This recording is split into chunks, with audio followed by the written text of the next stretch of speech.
ya SPPG di semua kabupaten kota Indonesia ini terbanyak di nasional. Ini menunjukkan bahwasannya ada sebuah gotong royong yang luar biasa dari Pemkab Lamongan maupun dengan masyarakat, terutama dari para pemerhati sosial seperti dari yayasan maupun lembaga pendidikan.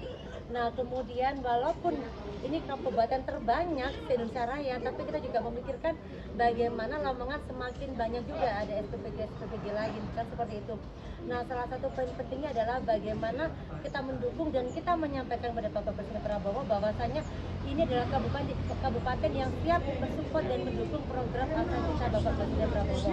Apalagi kalau kita bicara MBG, kita berbicara bagaimana angka stunting bisa turun, kita bicara bagaimana sebuah ekonomi produktif itu berjalan dari hulu sampai ke hilir, bagaimana sebuah multiplier effect itu berjalan, bagaimana sebuah keterlekatan sosial ekonomi itu juga kuat gitu loh.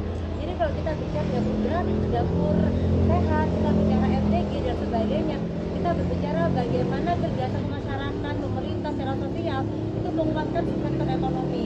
Jadi ada banyak sekali para pelaku UMKM yang mendapatkan bantuan sosial. Bahwasanya Lamongan berhasil dan Lamongan bersiap untuk ditambah lagi SPPG-nya.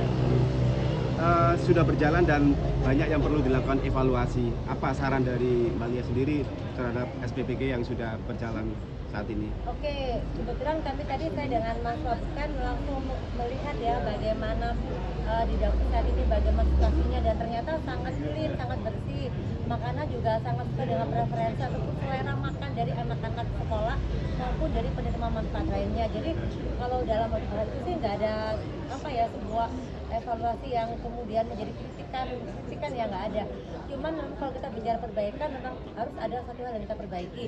Nah, apa itu salah satunya adalah bagaimana wilayah lain bisa mencontoh Kabupaten Lamongan ini, itu juga penting. Kemudian dari penerima manfaat juga monggo lah sampaikan jika nanti ada misalnya ada menu yang tidak sesuai atau harapan. Jadi jangan sampai kemudian suatu wilayah, suatu SPPG merasa terlena karena dia sudah merasa bagus, kemudian dia lupa dengan aspek perbaikan. Jadi jangan sampai. Jadi salah satu bahan evaluasi adalah dari penerima manfaat itu tersendiri. Berapa anggaran Bu? Berapa anggaran untuk proporsinya yang diajukan Bu? 10.000 per porsi. 10.000 Dan kalau per kita porsi. lihat dengan porsi yang tadi ini ya ada di SPPG ini sudah sesuai banget. Jadi kayaknya sekilas saya lihat, Masya Allah, ini SPPG benar-benar nggak cari untung ya. Jadi disesuaikan bener gitu loh Mas Wabub antara harga dengan porsi tadi, luar biasa. Cukup ya.